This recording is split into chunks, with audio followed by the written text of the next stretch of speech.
Pas de performance pour Yann et Christophe, coureurs aguerris. Ils sont là pour la bonne ambiance et profitent de cette foulée pour passer un bon moment. On est là entre collègues pour passer un bon moment, faire une course, déguisée, c'est fun, c'est sympa pour l'ambiance, tout simplement.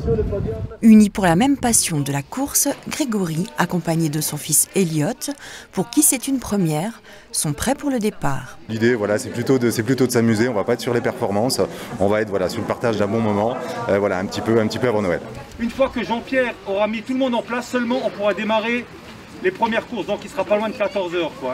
Un top départ pour une nouvelle édition des foulées de Noël. Absentes l'an passé pour cause sanitaire, cette année elles reviennent de plus belle avec 300 inscrits, toutes courses confondues.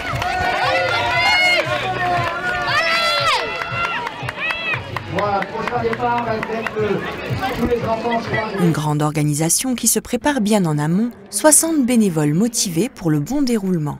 On a 24 signaleurs sur la boucle de 2 km et ils sont là pour empêcher les voitures de rentrer dans le dispositif sur la course. Bien rodés, ils essayent toutefois de se remettre en question pour proposer des nouveautés chaque année et sortir de la routine des 4 boucles. Après les départs des lutins, c'est le tour des grands.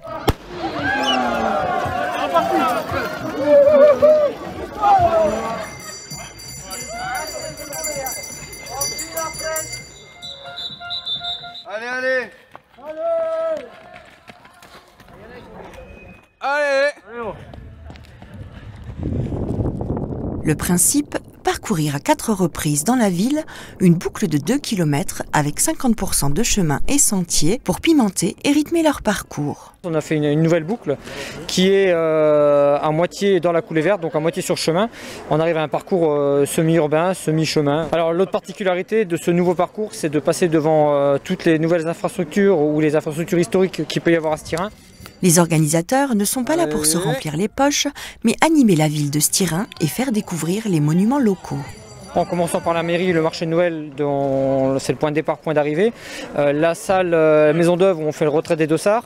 La salle des anciennes forges qui a 1 an ou 2 ans. Et puis le puits Sainte-Marthe, lieu symbolique de la commune. Donc on passe à plusieurs reprises devant tous ces éléments, tous ces bâtiments qui sont chargés d'histoire et qui annoncent le futur de la ville également. Financée par la ville, cette course a pu voir le jour avec des récompenses attractives, un prix d'engagement fixé à 5 € chez les adultes et 1 € pour les petits, avec en plus comme cadeau un tour de cou. Rendez-vous l'année prochaine, le 4 décembre 2022, avec une autre nouveauté, un parcours avec un peu plus de boss pour l'attrait du dénivelé, tout en restant au centre-ville. Même s'ils se donnent à fond lors de l'épreuve, c'est pour l'ambiance que les coureurs viennent ici, y compris le vainqueur récidiviste, le Sarregueminois Saadi Kemchan.